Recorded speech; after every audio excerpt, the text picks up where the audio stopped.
السلام علیکم. ہمارا ملک کیوں نہیں سنبھل پا رہا ہے، یا کیا ہم آئندہ کبھی ترقی کر پائیں گے یا نہیں؟ ہمارا مستقبل کیا ہوگا؟ اس موضوع پر یہ میری ویڈیو آج کی انتہائی اہمیت کا حامل ہے، اور اس وجہ سے میں اس ویڈیو کو بالکل ٹو دا پوائنٹ رکھوں گا. دیکھیں، اب موجودہ دور جس میں ہم رہ رہے ہیں یہ دوسری جنگ عظیم کے بعد کا دور ہے، جس میں امریکہ نے پوری دنیا کو ایک طرح سے فتح کر کے ایک پورا نیا پولیٹیکل آرڈر نافذ کیا ہوا دنیا پر. اور اس پولیٹیکل آرڈر میں امریکہ نے دنیا کے ممالک کو آزادی دلوائی کہ بھئی آزاد رہو تم لوگ، انسان ہو تم لوگ، آزاد رہو تم لوگ. اور پھر اقوام متحدہ بنا اور دوسرے ادارے بنے وغیرہ.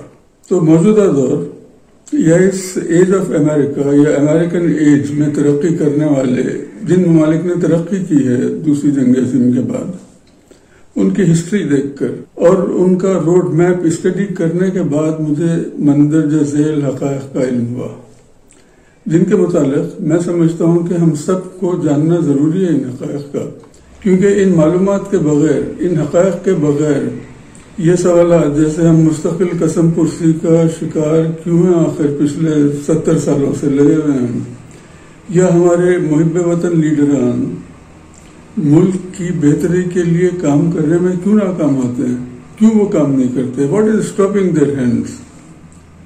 ہم آئندہ ترقی کر سکیں گے یا نہیں، اور ترقی کرنے کے لیے کس قسم کی پالیسیز چاہیے. جب تک آپ یہ جو میرے پوائنٹس ہیں ان کو نہیں سمجھیں گے تو ان سوالات کے جوابات بھی نہیں مل سکتے آپ کو، اور نہ مستقبل کے بارے میں صحیح فیصلے کیے جا سکتے ہیں.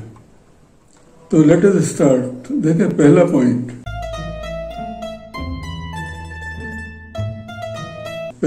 یہ ہے کہ مغربی ممالک کے باہر دنیا میں صرف 6 ممالک ہیں جنہوں نے ترقی کی.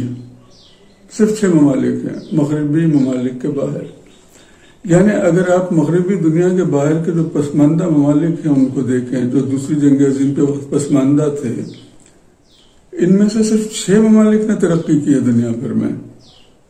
اور وہ کون سے ممالک ہیں؟ وہ ہیں چین، جاپان، کوریا، ملیشیا، ترکی، سنگاپور.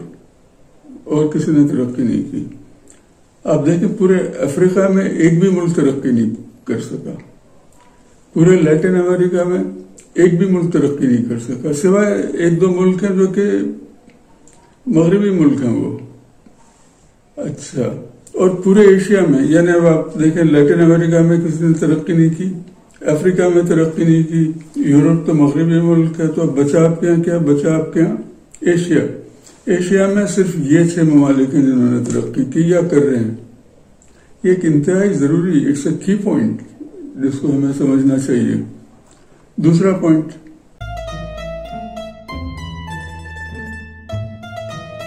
مغربی ممالک کے باہر دنیا میں ایک بھی ملک ایسا نہیں ہے جس نے امریکہ کی بلیسنگ اور ان کی مدد کی بغیر ترقی کی ہو. حتیٰ کہ سوویت یونین، آپ کو پتا ہے، روس نہیں کر سکے ترقی ہے. اور اس کے ساتھ ساتھ صرف ان ملکوں نے ترقی کی جن کی امریکہ نے مدد کی. آپ ذرا ان 6 ممالک کا بیک گراؤنڈ تو دیکھیں. ملیشیا اور سنگاپور آسٹریلیا، نیوزی لینڈ اور برطانیہ کے ساتھ ڈیفنس معاہدے میں ہیں، ڈیفنس پیکٹ ہے ان کا. کوریا، جاپان، سنگاپور اور ترکی امریکہ کے ساتھ ڈیفنس معاہدے میں ہیں. ترکی ایک طرف نیٹو کا ممبر ہے. چین بہت بڑی مارکیٹ ہے. اور وجوہات جو بھی ہوں، امریکہ نے چین کو ایک صنعتی ملک بنانے کے لیے زبردست ٹیکنالوجی ٹرانسفر بھی کیا. چین کی صنعتی پیداوار کے لیے چین کو مارکیٹس بھی دیں کہ بھئی یہ لو، امپورٹ کرو ہم کو. اور نہ صرف امریکہ میں بلکہ پورے یورپ میں، آسٹریلیا میں امریکہ نے ہر طریقے سے چین کی مدد کی. تو دیکھیں، اب امریکہ نے ان 6 ممالک میں جنہوں نے ترقی کی ہے ان کی ہر طریقے سے مدد کی. یہ سب امریکہ کے ساتھ ڈیفنس پیکٹ میں یا کسی نہ کسی پیکٹ میں شامل ہیں، جڑے ہوئے یا آپس میں. تو اس وجہ سے امریکہ نے نہ صرف ان کو مالی امداد دی بلکہ اپنا سامان ایکسپورٹ کرنے کے لیے مارکیٹس بھی دی، وچ از ویری کروشیل. یعنی اگر ہم بھی ایک انڈسٹریل بہت بڑا ملک بن جائے لیکن کوئی اس سامان کو لینے والا ہی نہ ہو، کیا کر سکتے ہیں ہم؟ اور یہ جو 6 ممالک ہیں جنہوں نے ترقی کی ہے، ان تمام ممالک کا امریکہ اور اس کی پالیسیوں سے کوئی اختلاف نہیں ہے. یو ایس اے ڈکٹیٹس دم. آپ کو یاد ہوگا کہ 1965 کی جنگ کے دوران ملیشیا نے پاکستان کا ساتھ نہیں دیا تھا، انڈیا کا ساتھ دیا تھا. اور بلکہ ابھی بھی پچھلے سال کا آپ دیکھیں ایونٹ، اقوام متحدہ کی کانفرنس میں آئے ہوئے لیڈران میں جب ملیشیا کے صدر مہاتر نے ترکی کے اردوگان اور پاکستان کے عمران خان کے ساتھ مل کر مسلمان ممالک کی ترقی اور مسائل حل کرنے کے لیے ایک نئے گروپ بنانے کا ارادہ ظاہر کیا یا اظہار کیا، تو کیا ہوا اس کے بعد؟ ملیشیا کی اسٹیبلشمنٹ نے کیا کیا؟ مہاتر کے واپس قدم رکھنے پر برخاست کر دیا ان کو، سیاست سے ختم ہو گیا. کہاں ہے مہاتر صاحب؟ تو کون ہے ان کے پیچھے، کون چلا رہا ہے؟ اسی طرح آپ دیکھیں کوریا امریکہ کے ساتھ ہے بالکل، اور نہ صرف ساتھ ہے بلکہ ویتنام کی جنگ میں کوریا نے 3.5 لاکھ کی فوج بھی بھیجی تھی امریکہ کے لیے. امریکہ کی مدد کی تھی کوریا نے. تو ظاہر ہے اب you S a is returning back, جو کوریا نے مدد کی ان کو نہیں بولا امریکہ یہ بات. تو اور انڈیا بھی جو آپ دیکھیں جو تھوڑی بہت ترقی کر رہا ہے، انہوں نے بھی امریکہ کے بغیر ترقی کرنے کی کوشش کر کے دیکھ لیا، اور آخر کار اپنی naan align policies, socialism, democracy وغیرہ وغیرہ ان سب کو خیر آباد کر کے امریکہ کے قدموں میں جا کر بیٹھ گیا کہ یہ لو میرا سر حاضر. اور اب چین کے خلاف امریکی اتحاد میں بھی شامل ہے. تو اگر انڈیا بھی ترقی کر رہا ہے تھوڑی بہت، امریکہ مارکیٹس دے رہا ہے ان کو. اچھا، اب تیسرا پوائنٹ آپ دیکھیں.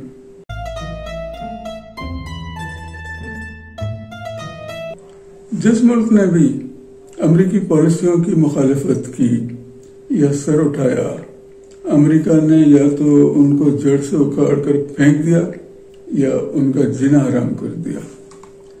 ایک طرف تو آپ دیکھیں پرانی ایگزامپلز بھی ہیں، میں ریسنٹ ایگزامپلز دوں گا جو آپ کے سامنے ہیں.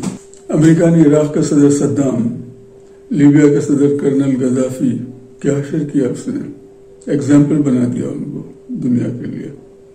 اس کے علاوہ اور بھی ملک ہیں جہاں اسلامی پارٹیز کامیاب ہوئی، جیسے تیونس ہے، مصر ہے.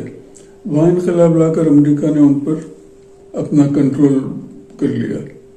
اچھا، ان ممالک کے علاوہ جن ممالک کا عراق جیسا حشر کرنا امریکہ کے لیے دشوار تھا، امریکہ نے ان کا جینا حرام کیا ہوا ہے. مثلا آپ دیکھیں ایران، کیوبا، شمالی کوریا ہے، مستقل انڈر پریشر، مستقل دھمکیاں، مستقل کچھ نہ کچھ چلتے ہی رہتا ہے ان کے خلاف. اچھا دیکھیں آپ، یہ 3 پوائنٹس ہیں، 3 مین پوائنٹس ہیں جو میں نے بتلائے ہیں. اچھا تھوڑا سا میں امریکہ کیا ہے اس کے متعلق بتلاؤں کہ what is U S A. امریکہ ایک سپر پاور ہے. اس جیسی سپر پاور دنیا کی تاریخ میں کبھی بھی نہیں تھی. کیا مطلب ہے اس کا؟ مطلب یہ ہے کہ امریکہ تنہا اکیلا پوری دنیا کے ساتھ جنگ کر سکتا ہے اور جیت بھی سکتا ہے. وہ پوری دنیا کا اسلحہ اور افواج باقی دنیا کی، یعنی امریکہ کے یہاں جتنا اسلحہ ہے وہ پوری دنیا کا جو کمبائنڈ اسلحہ ہے پوری دنیا کا، اس سے زیادہ امریکہ کے پاس ہے. اس سے زیادہ، پوری دنیا سے زیادہ امریکہ کے یہاں طاقت ہے. اور یہی حال امریکہ کی اکانومی کا بھی ہے. اب چین ایک بڑی اکنامک طاقت بن کر ابھر رہا ہے، لیکن یہ امریکہ کی مرہون منت ہے. اگر امریکہ اور یورپ چین کا مال لینا بند کر دیں، کل بند کر دیں، تو پرسوں چین کی اکانومی ختم ہو جائے گی، پرسوں چین ختم ہو جائے گا. لیکن یہ ایک الگ ٹاپک ہے، مگر فیکٹ یہی ہے. دوسرا پوائنٹ یہ ہے کہ اس وقت دراصل پوری دنیا میں نہیں بلکہ پورے کرۂ ارض پر امریکہ کی حکومت ہے، امریکہ کا کنٹرول، امریکہ کی گرفت ہے. بغیر امریکہ کی اجازت سے کوئی اپنی جگہ سے ہل نہیں سکتا. دنیا کی نون تاریخ میں کبھی بھی ایسے حالات نہیں ہوئے کہ ایک ملک کا پورے کرۂ ارض پر قبضہ ہو. اچھا، اور ساتھ میں آپ دیکھیں اس مقام کو حاصل کرنے کے لیے امریکہ نے ٹیکنالوجی میں ترقی کی، اور to establish American control over the entire world امریکہ نے ٹیکنالوجی میں ترقی کی اور ٹیکنالوجی کے ساتھ ساتھ انتہائی ذہانت سے ایسے ادارے بنائے جن کو استعمال کر کے اس نے دنیا کو اپنے شکنجے میں جکڑا ہوا ہے. اور اپنی ٹیکنالوجی اور اداروں کی وجہ سے جس طرح پچھلی ورلڈ پاورز تھیں جیسے آٹومنز تھے یا برٹین تھا، تو آٹومنز کو یا برٹین کو یا جو بھی ہے فرانس وغیرہ جو بھی ہے کسی بھی علاقے پر کالونائز کرنے کے لیے ان کو اس علاقے پر فزیکل آکوپیشن کرنا پڑتا تھا، جا کر قبضہ کرنا پڑتا تھا، فتح کرنا پڑتا تھا. لیکن ان ٹیکنالوجیز ایڈوانس ٹیکنالوجیز کی وجہ سے اور اداروں کی وجہ سے جیسے ورلڈ بینک ہے، جیسے IMF ہے، G7 G5 یہ سب ادارے امریکہ نے بنائے ہوئے اور یہ سبوں ادارے ہیں. تو امریکہ اپنے ملک میں بیٹھے ہوئے ان مختلف اداروں کو استعمال کرتے ہوئے اور دوست بھی جو امریکہ کے ادھر ادھر پھیلے ہوئے ہیں، تو اب امریکہ اپنے ملک میں بیٹھے ہوئے مختلف اداروں کے ذریعے ریموٹلی پوری دنیا کو امریکہ نے کنٹرول میں رکھا ہوا ہے. ریموٹلی اقوام متحدہ اس کے ذیلی ادارے ہیں، ورلڈ بینک ہے، IMF ہے اور بے حساب دوسرے ادارے، سب ریموٹ کنٹرول کر رہا ہے امریکہ ان کو. اور امریکہ کے اس پورے نیٹ ورک کی یا اس طریقہ کار کی انتہائی خوبی بھی ہے، خوبصورتی ہے، وہ یہ کہ دوسرے ممالک کے، ہم جیسے ممالک کے جو لوگ ہیں تھوڑا کم عقل ہیں، ہم خود کو آزاد ملک سمجھتے ہیں، ہم سمجھتے ہیں کہ ہم آزاد ہیں، ہم جو چاہے کر سکتے ہیں. اور یہ ہے امریکہ کی ایکسٹرا آرڈنری جینیس. یہ انسانی عقل کے ارتقاء کا ایک نیا اونچا لیول ہے. یہ انسانی عقل اتنی انتہائی بلندیوں پر آپ دیکھیں نا، یہ ہے نا کمال کہ امریکہ نے تمام دنیا کو کالونائز کیا ہوا ہے، کروڑوں بلکہ اربوں لوگوں کو کالونائز کیا ہوا ہے. لیکن سب لوگ اپنے کو آزاد سمجھتے ہیں، ان کو شبہ نہیں ہوتا کہ وہ کالونائز ہیں. اور دنیا کی بیشتر آبادی ان سب علاقوں میں امریکہ کے عشق میں مبتلا تھی. بہت زمانے تک تو امریکہ سے محبت تھی، ان کو امریکہ کے گن گاتے تھے.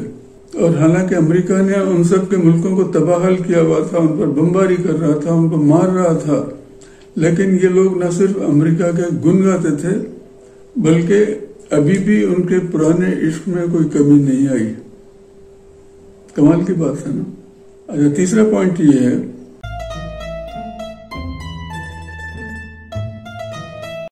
انتہائی ضروری پوائنٹ ہے اس کو سمجھنا، وہ یہ کہ امریکہ کسی بھی ملک کی اکانومی کو پریکٹیکلی منٹوں میں ختم کر سکتا ہے، یا تباہ اکانومی اگر ہو تو اس کو منٹوں میں کہیں کا کہیں پہنچا سکتا ہے، منٹوں میں پریکٹیکلی. آپ دور کیوں جاتے ہیں؟ آپ پاکستان کی مثال لیں. ایوب خان کے زمانے میں جس سبق رفتاری سے پاکستان یکایک ترقی کرنے لگا، کیا یہ ہمارا کمال تھا؟ کیا یہ ہماری اہلیت تھی؟ کمال ہے نا. ہم سمجھتے رہے کہ یہ ہماری اہلیت تھی. اور اس کے بعد کیا ہوا؟ ایوب خان صاحب نے کتاب لکھی فرینڈز ناٹ ماسٹرز. یہ ٹائٹل ہی انتہائی خطرناک، یعنی ہم کو دوست چاہیے، حاکم یا مالک نہیں. اور اس کا جو اردو ترجمہ تھا وہ اس سے زیادہ دھمکی آمیز اور خطرناک تھا، جس میں ایوب خان صاحب نے امریکہ کو یہ کہا کہ نہ ہم کو آپ کی کوئی مدد چاہیے، نہ ہم کو آپ کی کوئی امداد چاہیے. پھر کیا ہوا؟ پھر یہ ہوا کہ امریکہ نے اپنی مدد اور امداد سے ہاتھ روک لیا. اس کے بعد جو ہمارا حشر ہوا اور ہو رہا ہے آپ کے سامنے. اچھا، اس کے علاوہ اور بھی وجوہات تھی ہوں گی. تو بہرحال جس سبق رفتاری سے پاکستان ترقی کر رہا تھا اسی سبق رفتاری سے پاکستان کے 2 ٹکڑے ہو گئے، اکانومی تباہ ہو گئی اور ہم ایک تہذیب یافتہ ابھرتی ہوئی قوم سے ایک وحشی قوم میں تبدیل ہو گئے. تو ہم جو 60s میں ترقی کر رہے تھے اس کے پیچھے کیا جادو تھا آ گیا ہوگا آپ کو سمجھ میں. ہم بھی اس دوران میں امریکہ کے ساتھ ڈیفنس پیکٹس میں تھے، سیٹو اور سینٹو میں تھے. ہم نے امریکہ کو اپنے فوجی اڈے دیے ہوئے تھے بڈبیر پشاور کے نزدیک. تو آپ ریکارڈ دیکھ لیں، جب ہم امریکہ کے ساتھ دفاعی معاہدوں میں شامل ہوتے ہیں اکانومی ہماری وہ 6%، 5%، سب اپنی تعریفیں کرتے ہیں کہ یہ ہم ترقی کروا رہے ہیں. اور ہم جب امریکہ کو دھمکیاں دیتے ہیں تو پھر ہمارے یہ نامی گرامی اکانومسٹ ہیں وہ سب کچھ نہیں کر سکتے، نامی گرامی لیڈرز کچھ نہیں کر سکتے. ورلڈ بینک ہم کو اپنے قبضے میں لے لیتا ہے. کوریا، جاپان، سنگاپور اور ترکی، ان کی طرح ہم نے تو اپنے یہاں کوئی اسکلز ڈیولپ نہیں کیے. تو ہم تو جب امریکہ دھکے دے کے چلاتا ہے تو ہم چلتے ہیں، جب امریکہ ہاتھ روک لیتا ہے تو ہم بیٹھ جاتے ہیں. پورا ملک چلانا یا ملک کی اکانومی چلانا تو بہت بڑی بات ہے، وہ تو ایک ہائر لیول آف انٹیلیجنس ہے. آپ خود سوچیں کہ ہم میں ایک پی آئی اے چلانے کی اہلیت نہیں ہے، ایک اسٹیل مل چلانے کی اہلیت نہیں ہے. 200 کمپنیز ہیں جو سیمی گورنمنٹ ہیں، سب ہر ایک لاس میں ہیں. آپ گیس کا حال دیکھیں، آپ الیکٹرک کا حال دیکھیں، آپ ڈالر کا ریٹ دیکھیں، آپ انفلیشن دیکھیں، تو کیا ہم میں ہے ملک چلانے کی اہلیت؟ تو اس وجہ سے ہم کو صحیح فیصلے کرنے چاہیے کہ ہماری کیا پالیسیز ہوں. اگر آپ کو امریکہ کے صحیح دنیا میں جو صحیح رول ہے امریکہ کا، اگر آپ کو اس کا علم ہو تو اس قسم کی بچکانہ حرکتیں نہیں ہوں گی. تو میرے ان مشاہدوں سے کیا نتیجہ اخذ کیا جا سکتا ہے کہ امریکہ ایک سپر پاور ہے، اس کی خوشنودی کے بغیر موجودہ دنیا میں ترقی نہیں کی جا سکتی، بلکہ شاید کی جا سکتی ہو، لیکن اس کے لیے آپ کے ملک میں اور عوام میں اس لیول کی دماغی صلاحیتیں بھی ہونی چاہیے جو کہ ہمارے یہاں نہیں ہیں. ہم ملک کے وفادار ہوں، عوام، ملک کی بیشتر عوام وفادار ہو نہیں ہیں. ہم دیانتدار قوم ہوں نہیں ہیں ہم، بلکہ ہمارے جو ذی عزت لوگ ہیں اور ہماری اشرافیہ ہے، ان کا کردار آپ دیکھیں. یہ ملک کی دولت چوری کر کے لے جاتے ہیں، یہ ہماری اشرافیہ. تو اگر ہم ترقی کرنے کے لیے سیریس بھی ہوں تو بھی دوسرے ممالک کے مقابلے میں ہمارے لیے امریکہ کی خوشنودی اور مدد حاصل کرنا بہت مشکل ہے. اس کے باوجود بھی دیکھیں آپ، امریکہ کا مقام دنیا میں اس وقت بالکل ایک وڈیرے کی طرح ہے.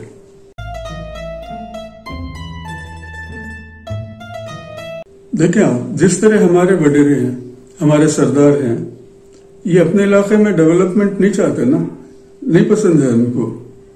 وہ نہیں چاہتے کہ ان کے علاقے کے لوگ پڑھ لکھ لیں، وہ نہیں چاہتے کہ ان کے علاقے میں اسکولز کالجز بنیں، کیونکہ اگر یہ لوگ پڑھ لکھ لیں گے، اگر جاہل طبقہ پڑھ لے گا تو پھر ان کے محنت مزدوری کون کرے گا، ان کے حل کون چلائے گا. یہی حال امریکہ کا ہے. سب دنیا میں اگر پڑھ لکھ لیں تو پھر ان کے گارمنٹس کی سلائی کون کرے گا، ان کے لیے نائکے کے جوتے کون بنائے گا، ہاتھ سے ان کے لیے فٹ بالز کون بنائے گا، ان کے پروڈکٹس کی مارکیٹ کون بنے گا. تو اسی طرح ایک تو یہ ہے. اسی طرح دوسرا پوائنٹ کہ اگر کوئی نوجوان پڑھ لکھ کر، یعنی میں ہمارے زمینداری کی بات کر رہا ہوں، کہ وہاں پر اگر کوئی نوجوان پڑھ لکھ کر اپنے حقوق کے لیے کھڑا ہو جائے یا وہ لوگوں کو کھڑا کرنے کی کوشش کرے تو کیا وڈیرا برداشت کر لے گا اس کو؟ نہیں کرے گا نا. کیا کرے گا وہ؟ سر قلم. یہی ہوتا ہے نا. امریکہ کیا کرتا ہے؟ بالکل یہی کرتا ہے. آپ دیکھیں وڈیرے اور سردار کس طرح اپنا اثر و رسوخ قائم رکھتے ہیں اپنے علاقے میں. پچھلے زمانے میں ان کے ہنٹر بردار گنڈے ہوتے تھے، لیکن آج کل ریوالور اور کلاشن کو سے لیس کارندے ہوتے ہیں جو سردار کا کنٹرول قائم رکھتے ہیں، اور سردار بھی ان کو خوش رکھتا ہے اپنے کارندوں کو. یہی امریکہ کر رہا ہے، اپنے کارندے جو ہیں کوریا وغیرہ خوش رکھتا ہے وہ ان کو. لیکن اگر وہ حکم عدولی کریں ان کا سر قلم کروا دیتا ہے. امریکہ بھی یہی کرتا ہے، لیکن طریقہ کار میں تھوڑا فرق ہے. کچھ ممالک ہیں جو امریکہ کے لیے یہ کام کرتے ہیں، اور جہاں سردار کو خود اپنی طاقت کا مظاہرہ کرنا ہو تو وہ کسی کمزور سے مقابلہ کرتا ہے اور اس کے ہاتھ پاؤں باندھ کر اسے ختم کر دیتا ہے. اس کے سینے پر پیر رکھ کر اپنی طاقت کا مظاہرہ کرتا ہے کہ یہ ہوں میں. امریکہ بھی یہی کرتا ہے، جیسے عراق میں صدام کے ساتھ، تاکہ دنیا کو پتہ چلے کہ ان کے حکم کی یا حکم عدولی کرنے والی کی کیا سزا ہوتی ہے. میں تفصیل میں نہیں جاؤں گا. آپ دیکھیں کہ ہمارے ملک اور پارلیمنٹ میں بھی وڈیرے اور سردار حکومت کر رہے ہیں، وہی زیادہ ہیں. تو ان کو امریکہ جو ایک بالکل وڈیرے کی طرح کام کر رہا ہے دنیا میں، تو ہمارے سرداروں کو اور وڈیروں کو تو امریکی پالیسیز سمجھنے میں ماہر ہونا چاہیے تھا. anyway، اس کے علاوہ امریکہ کی مخالفت کی اور بھی سادہ وجوہات ہو سکتی ہیں، جیسے کسی کمپنی یا اسکول میں باس کو یا ٹیچر کو اگر آپ کی شکل ہی پسند نہ ہو، یا آپ کے دوست یا ساتھی کی شکل زیادہ پسند ہو، یا اس کی پرسنالٹی زیادہ پسند ہو، تو وہ مفت میں بلا کسی وجہ کے آپ کو نقصان پہنچانے کے در پہ ہو سکتے ہیں. یہی حال امریکہ کا ہے. یاد رکھیں امریکہ میں فیصلہ کرنے والے بھی انسان ہیں اور وہ اسی قسم کے جذباتی انسانی فیصلے بھی کرتے ہوں گے. تو اب ان فیکٹس کی روشنی میں آپ سمجھ سکتے ہیں کہ پاکستان کو ترقی کی راہ پر لگانا کتنا مشکل ہے. چیزیں وہ نہیں ہیں جو نظر آ رہی ہیں اور کوئی مستقل ہماری دم پکڑ کر کھینچ رہا ہے, ہم کو آگے نہیں بڑھنے دے رہا ہے. دم پکڑ کے کھینچ رکھا ہوا, اس نے دم پہ اپنا پیر رکھا ہوا. تو میں نے شروع میں ہی بتلایا کہ دنیا میں اس وقت ایک بھی ایسا ملک نہیں ہے جس نے امریکہ کی مدد اور مرضی کے بغیر ترقی کی ہو. تو اگر ہم امریکہ کی مخالفت میں رہیں تو کیا ہم ترقی کر سکتے ہیں؟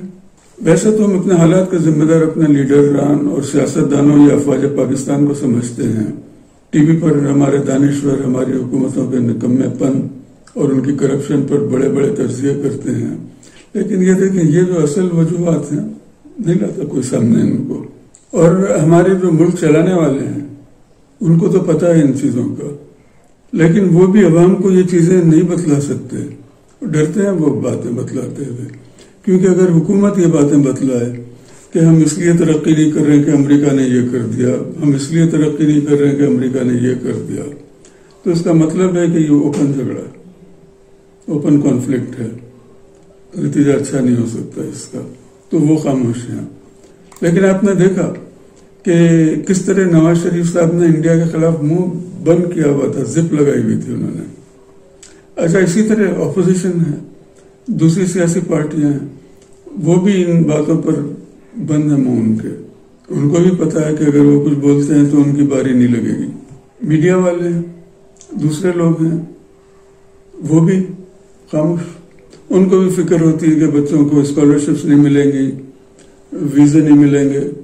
اور آپ دیکھیں ایک طرف عوام ہیں اور ملک کے محب وطن لوگ ہیں جو غیر ملکی دباؤ سے آزاد پالیسی چاہتے ہیں. وہ چاہتے ہیں کہ ملک ترقی کرے, ملک میں خوشحالی ہو وغیرہ وغیرہ. اور حکومتیں اور لیڈران ہیں جن پر اس قسم کے انٹرنیشنل پریشرز ہوتے ہیں. اور اسٹیبلشمنٹ ان باتوں کو خوب سمجھتی ہے. وہ چاہتے ہیں کہ امریکہ سے کوئی بگاڑ نہ ہو, چلتے رہیں حالات. لیکن اس میں بھی ہمارے لیے بڑا چیلنج ہے کہ اگر امریکہ کی طرف دوستی کا ہاتھ بھی بڑھائیں تو بھی فائدہ نہیں ہے اس کا. ہم کئی دفعہ اس کی کوشش بھی کر چکے ہیں, لیکن ہم سے ڈو مور کا مطالبہ ختم ہی نہیں ہوتا, کیونکہ امریکہ کو ہماری شکل پسند نہیں ہے. اچھا, اس ایکویشن میں مسلمان ممالک کے لیے ان کا مسلمان ہونا بھی لازمی طور پر شامل ہونا چاہیے. تو اس پروگرام کے 3 مقاصد تھے. نمبر 1, ہمارے ملک اور ہمارے لیڈران کی مشکلات اور رکاوٹوں کو عام عوام کے علم میں لایا جائے, تاکہ عوام کو پتہ چلے کہ بھئی ان کی مشکلات کیا ہیں, آخر صحیح طور پر سمجھ سکیں ہم. ہمارے ملک میں جو کچھ بھی خرابیاں ہیں اور جو کچھ بھی ہو رہا ہے ان کی وجوہات تو سمجھ میں آئے کہ پیچھے کون ہے. یعنی ایک بہت بڑی وجہ ہے. I'm not saying کہ this is the entire reason, but this is one main reason. اور ہم سب غور کریں, سمجھیں اس بات کو کہ ان حالات میں ایک امریکہ جیسے سپر پاور کی موجودگی میں کیا ہم ترقی کر سکتے ہیں, اس بات کا اندازہ لگائیں اور فیصلہ کریں کہ ان حالات کی روشنی میں پاکستان کی پالیسیز کیا ہونی چاہیے. We should be able to make better judgment. اچھا, نمبر 2, ہمارے ملک چلانے والے اور تجزیہ نگار اور دانشور جو حکومتوں کی کارکردگی پر تنقیدیں کرتے رہتے ہیں اور قیمتی مشوروں سے نوازتے رہتے ہیں, وہ بھی ان باتوں پر غور کریں. اور نمبر 3, اور ان حقائق کی بنیاد پر پاکستان کے مستقبل کے بارے میں پلانز بنائے جائیں. والسلام.